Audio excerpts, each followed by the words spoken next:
Elon has a need for speed. Tesla just rolled out a new update that puts owners back in the driver's seat. The Hustle, Tuesday, January 18, 2017. Brought to you by Fuego Box.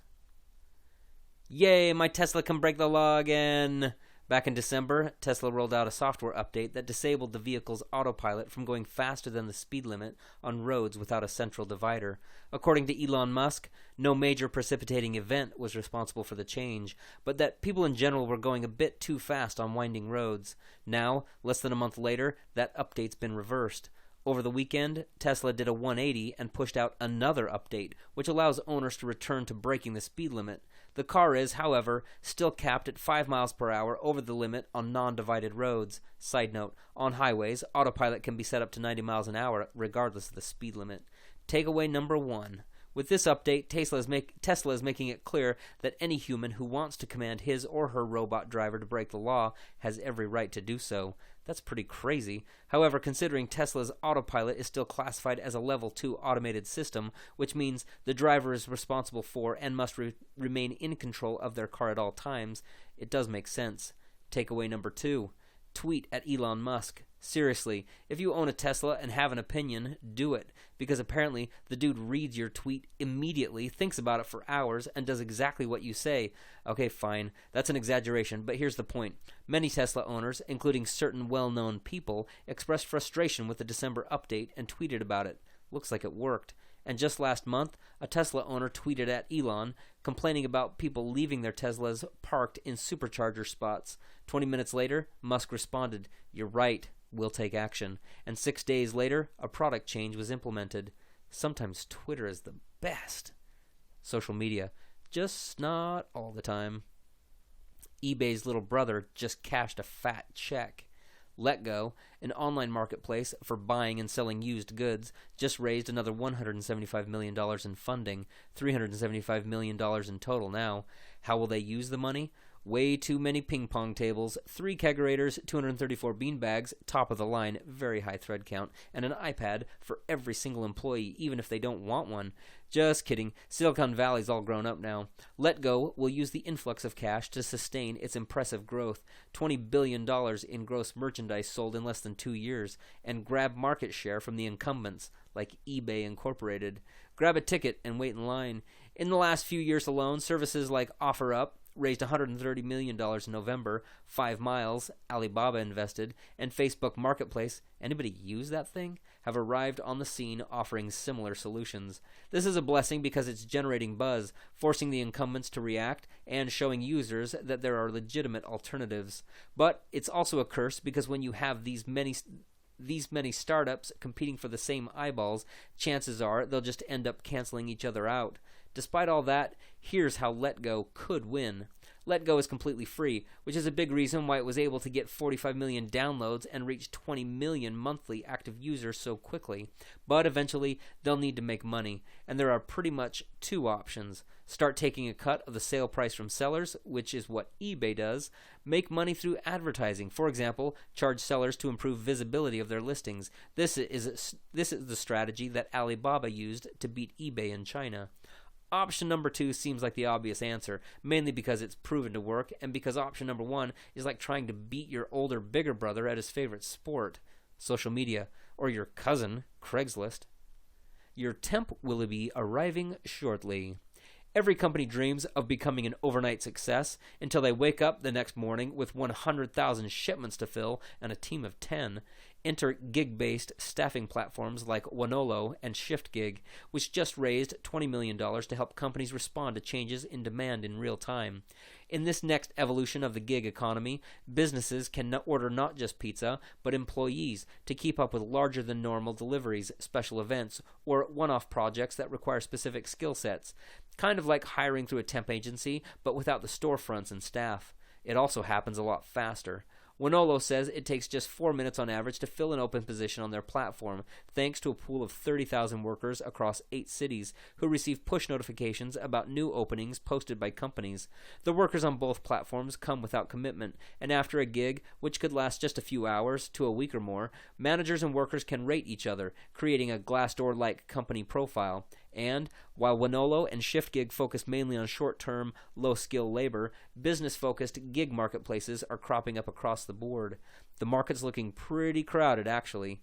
Industry-specific platforms like Zeal, which matches spas and masseuses, or Upwork for pre-vetted programmers, are going for niche, while companies like Gigster let you recruit a mini workforce of freelancers to get a project off the ground. Platforms like this could expand into more skill specificity to supplement in-house professionals with fragmented skill sets, aka the jack-of-all-trades typically found at small to medium-sized companies. All of this seems great for employers, but we have to wonder, who's looking out for the employees? Task-based jobs are not exactly career builders, especially without the ability to leverage long-term relationships with employers. So, we may start to see more gig platforms differentiating themselves by the support network and benefits they offer their workforce, something consumer-facing companies like TaskRabbit and Uber have notoriously struggled with. Social media. Ugh, 4 minutes? Cancel. Snap makes a huge power play. In the build-up to its long-awaited public offering, the company will be selling new investors shares without any voting powers. The new share structure will put Snap's 26 and 28-year-old co-founders, Evan Spiegel and Bobby Murphy, in control of more than 70% of voting power, despite owning just 45% of the stock, which is a pretty extreme decision, particularly for a company with no track record of success as a public company.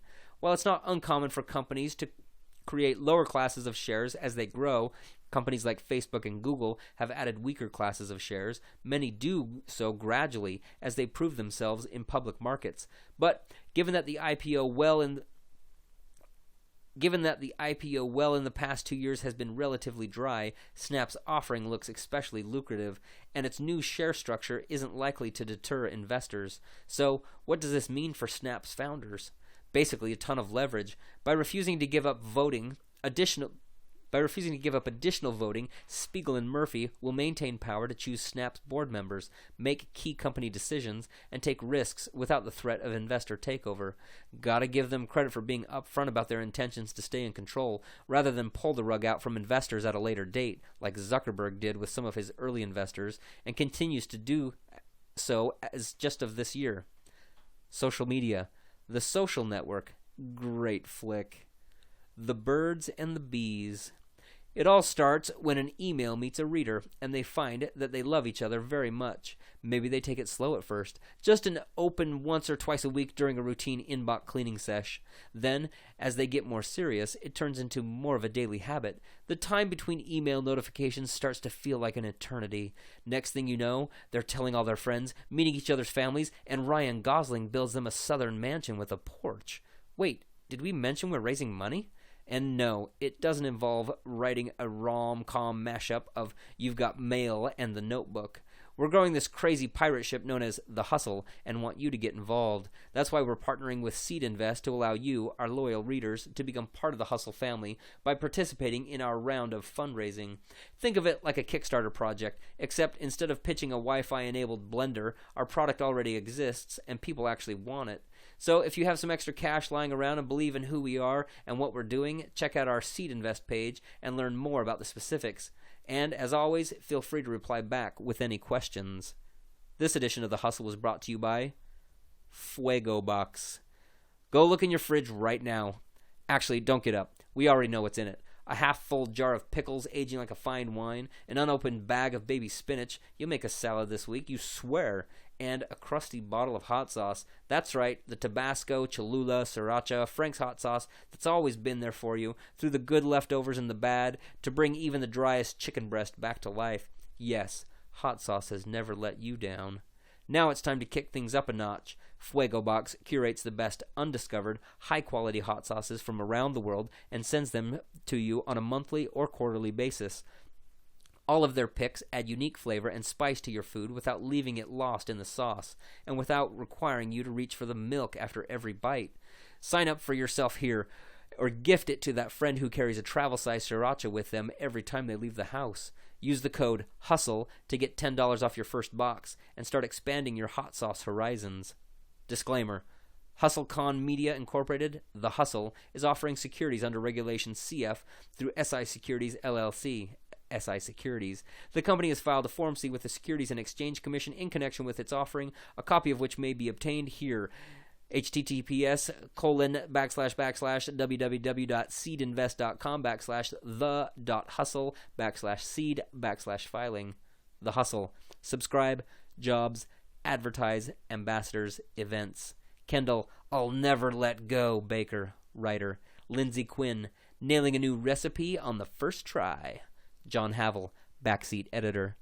Doris Shutt, hospitality director. You opted in by signing up, entering a giveaway, or through divine intervention. 1381 9th Avenue, San Francisco, California, 94122. In the United States, 415-506-7210. Never want to hear from us again? Break our hearts and unsubscribe.